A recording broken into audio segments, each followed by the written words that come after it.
Дами и господа, третиот ден во неделата резервиран за дуел на политичките опоненти, бескрупулозниот Филип Петровски и политички дрскиот Абдулади Вејсели.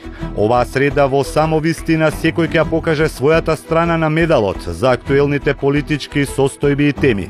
Петровски, водачот на студентските протести против наставата на албански јазик во 97-та, секогаш во друштво на политичката елита, одличен оратор и постојано интересен за тајните служби. Вејсели пак, поранешен председател на ПДП, политички аналитичар и пасивен политичар, своевремено умерен, а денес малку понеумерен, со став дека законот за употреба на јазиците е решение албанците да се чувствуваат комотно и во своја држава. Ако има криминал, треба се докаже и треба да одговарат тие што направиле криминал. Не знам дали украле 100 евра или 100 милиона евра, не знам. Значи, сите зборуваме, има ваму криминал, онаму, меѓутоа нема ништо конкретно. Има донесено закон за употреба на албанскиот јазик во текот на овие години и тоа на 2 пати, меѓутоа не ги задоволуваше потребите на албанскиот граѓанин за да се чувствува равноправно во својата држава.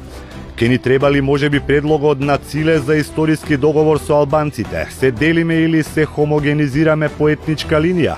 Дали СДСМ не може повеќе да смета на албанските гласови? Дали Мицкоски ќе успее да ги врати дуи во евентуална идна коалиција?